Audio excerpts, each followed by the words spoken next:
Well done to them. Now, on to our People's Millions competition now. All this week, we, along with a big lottery fund, are giving out cheques for £50,000 to deserving community projects. And it's about time to make someone's day now. Yes, last night we asked you to vote for the project that you thought should get the money.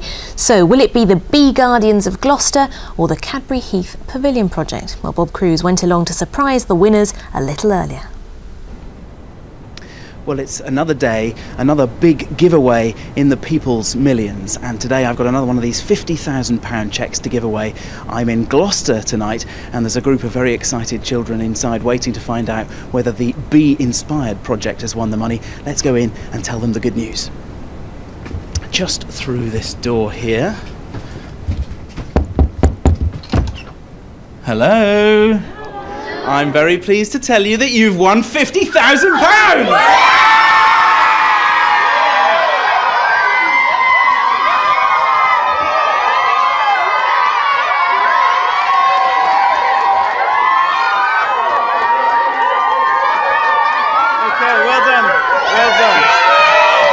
Fantastic stuff. Okay, well, this is the important bit, the cheque, so let's get this rolled out, this cheque. Come on, you grab hold of that end there, and if you kids can unroll this for me. There we go, that shows that the Bee-inspired project is the proud recipient of £43,636. Jessie, we saw you on the programme last night. Just tell me your reaction, how do you feel? Amazing, absolutely fantastic. Just thank you everybody who voted for us. And she's buzzing. She's buzzing, absolutely. Well, tell us what the money's going to be spent in, what the Bee-inspired project is all about.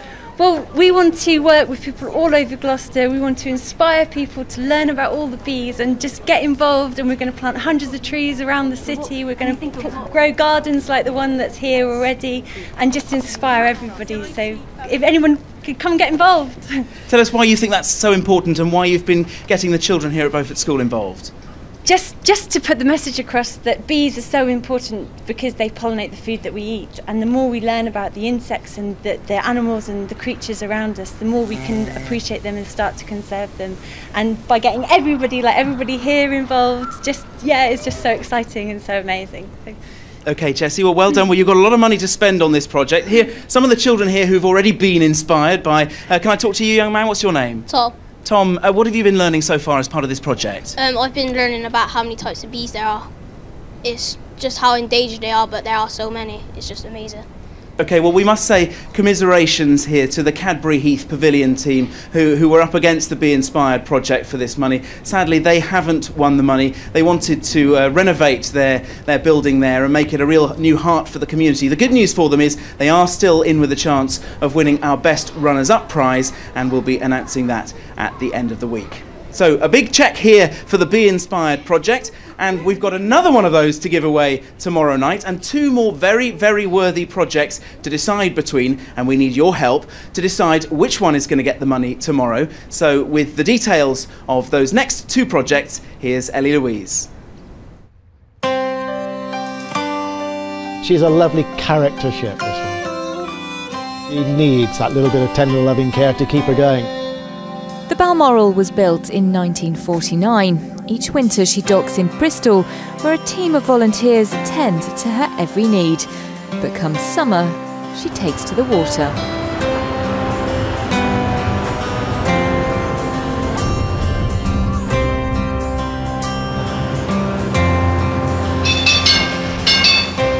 Giving passengers a glorious view of Britain's coastline is nothing new to this ship. Well, the Balmoral is now 60 years old, and after 6 decades of ferrying passengers around the country, she could do with a bit of help. Venture beneath the deck and you can see where the problems lie. Well, this is the Britannia Lounge, and you'll quickly see that this is the area that's in bad need of some refurbishment. You can see the water coming through, so it needs redecking, new curtains and new furnishing. So this really is going to bring the Balmoral up to scratch.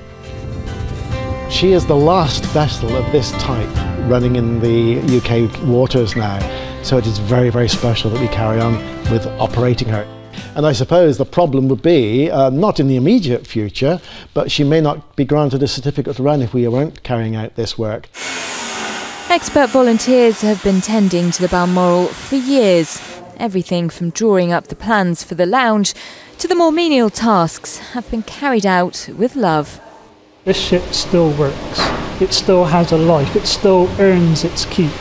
This is why it's so important. I think a lot of people would get a lot of benefit from this ship, and not only in the Bristol area but all in the country. The forward lounge is not terribly good, and especially the ceiling after we electricians have been having a go at it. Well, the ship is 60 years old, and like any old lady of 60, likes a few bob spent on her. My dream for the Balmoral is that if we can carry out this work, she will continue to operate for years to come, offering people this unique pleasure of running out to sea for a day trip. They can get out and enjoy themselves. That's what we want the Balmoral to continue doing for many years to come.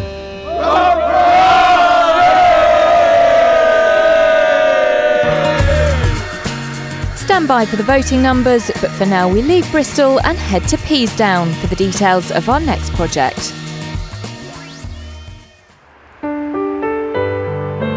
The community farm has been so important to the community of Peasdown.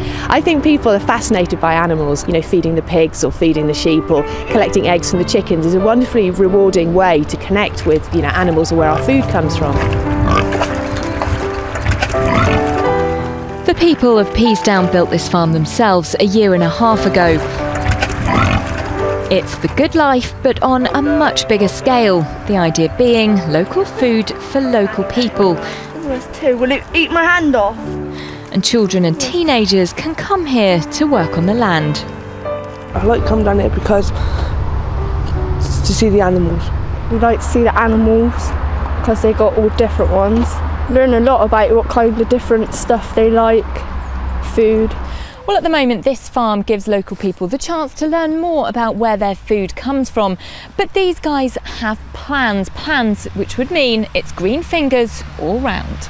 There's going to be divided into lots of different areas so that we have an area for fruit and perennial vegetables. We also have a 5-plot rotation, so each year there'll be a different group of vegetables grown on them. The plans would see this patch of wasteland transform into a huge fruit and veg patch with a plentiful all-season crop. There are even plans to bring beehives onto the farmland to pollinate the plants. There'd also be a workshop and disabled access, meaning all the community could come together. Most people obviously eat fruit and veg, hopefully, every day of the week, but very few people have the opportunity to grow their own because garden space is limited, there's waiting lists for allotments, and so this is an amazing opportunity for people to come down and grow something that they can then take home and put on their plate. It's an incredibly important resource to the community because there's nothing like it in the area.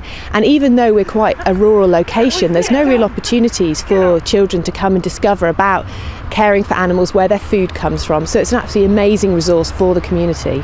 Lots of different people can get involved, from the early stages of building the vegetable garden to planting the seeds to erecting the shed. If we're successful, it would have so much impact. It would really help this community to come together. It would really put Peasdown St John on the map, and it would be so good for everyone to come and be a part of.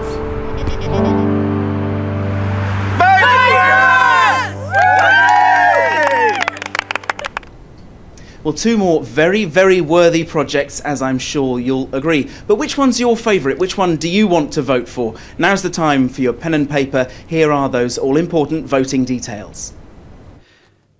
To vote for the Balmoral's renovation, call 0871 62 68 125. Or for Peasdown Community Farm, call 0871 62 68 126. Calls cost 10p a call from BT landlines. Calls from other networks may be higher, and from mobiles will be considerably more. No profits are made by ITV or the Big Lottery Fund from your calls. Lines will close at midnight tonight. Calls made after closing time won't be counted, but may still be charged. All the terms and conditions are at itv.com/terms. The lines are open now, so get voting, and it really is important that you get involved and pick up that phone. These people will tell you just how important it is. Adam, you must be really grateful. What's your message to the people who voted for you last night? Oh, thank you very, very much. And none of this is possible without people voting. That's the nature of this sort of competition, so thank you very much. And with this cheque, we can do a huge amount for bees and for Gloucester. You must be so pleased that so many people got behind your project. Absolutely, lots and lots of hard work, sending out lots of emails and texts. Apologies to anyone that got them more than once, but it's really, really important that people get behind these sorts of projects and actually get on the phone and vote. That's what it's all about. Well said. Well done, Adam. Thanks very much. Well, that is it from us here at the Beaufort School in Gloucester. So from everyone here, how about a nice big cheer to send it back to the studio?